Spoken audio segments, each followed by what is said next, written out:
माननीय श्री इकरा चौधरी जी। धन्यवाद सभापति महोदय, आपने मुझे इस विशेष चर्चा पर बोलने का मौका दिया। भारत के संविधान के 75वें वर्ष की चर्चा के मौके पर मैं सबसे पहले संविधान बनाने वालों की दूरदृष्टि को सलाम करती हूँ। एक युवा सांसद के तौर पर मैं अपनी उम्मीदों को संविधान के साथ जोड़कर खास तौर पर ये बताना चाहती हूँ कि आज हमारे देश में पिछड़े, दलित, अल्पसंख्यक समुदाय को किस तरह अपने संवैधानिक अधिकारों और आज़ादियों की हिफाजत के लिए हर रोज़ मुश्किलों का सामना करना पड़ रहा है। Doctor B.R. अम्बेडकर के कथन से अपनी बात रखना चाहती हूँ। उन्होंने कहा था, मुझे अपने भारतवर्ष पर फक्र है कि जिसके पास ऐसा संविधान है जो लोकतंत्र, समाजवाद और सेक्युलरिज्म को संजोता है। लेकिन आज ऐसा लगता है जैसे संविधान की किताब तो है पर इसे चलाने वालों का ईमान गुम हो गया है। आज हिंदुस्तान में हर वर्ग को किसी न किसी चुनौती का सामना करना पड़ रहा है, मगर अल्पसंख्यक, खासतौर पर मुसलमानों पर जो कहर टूटा है वो किसी से छुपा नहीं है। ये लोग सिर्फ अपने मजहबी पहचान की वजह से निशाने पर हैं। संविधान का अनुच्छेद 15 कहता है कि किसी भी नागरिक के साथ धर्म, जाति या किसी और वजह से भेदभाव नहीं होना चाहिए, लेकिन हकीकत इसके उलट है।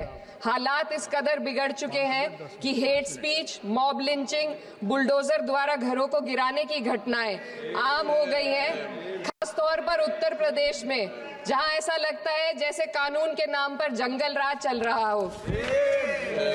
संभल में जो हुआ वो सबके सामने है। पुलिस के संरक्षण में निर्दोष लोगों की हत्या की गई और सरकार ने चुप्पी साध ली। अल्पसंख्यकों पर हिंसा बढ़ती जा रही है, मगर सत्ता में बैठे लोग या तो आंखें मूंदे हुए हैं या फिर इन घटनाओं को बढ़ावा दे रहे हैं। हद तो तब हो जाती है जब न्यायपालिका की बात भी अनसुनी कर दी जाती है।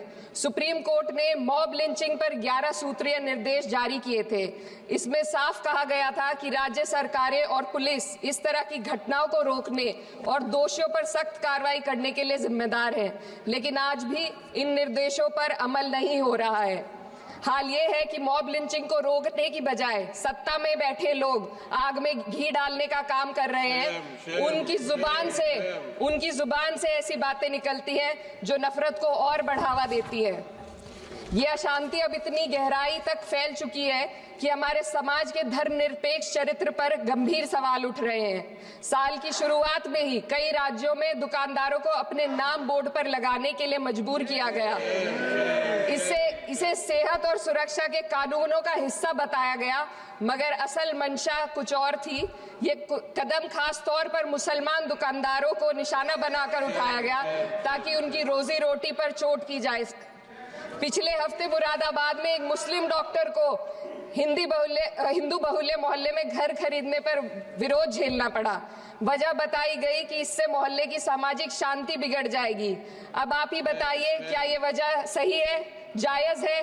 असल में ये छोटी बड़ी घटना इस बात का सबूत है कि सांप्रदायिकता को बढ़ावा देने वाले बयान और नीतियां हमारे समाज को अंदर से खोखला कर रही है। उत्तर प्रदेश में यति नरसिंहानंद ने बेहद घटिया बयान दिया, लेकिन सरकार इन बयानों पर कोई कार्रवाई नहीं कर रही। हेट स्पीच न केवल जनमानस के विचारों को प्रदूषित करती है, बल्कि इससे अब संवैधानिक पदों पर बैठे लोगों को भी प्रभावित कर दिया है। अभी हाल ही में माननीय उच्च न्यायालय इलाहाबाद के माननीय न्यायाधीश ने ऐसे बयान दिए जिसका संज्ञान खुद सुप्रीम कोर्ट को लेना पड़ा।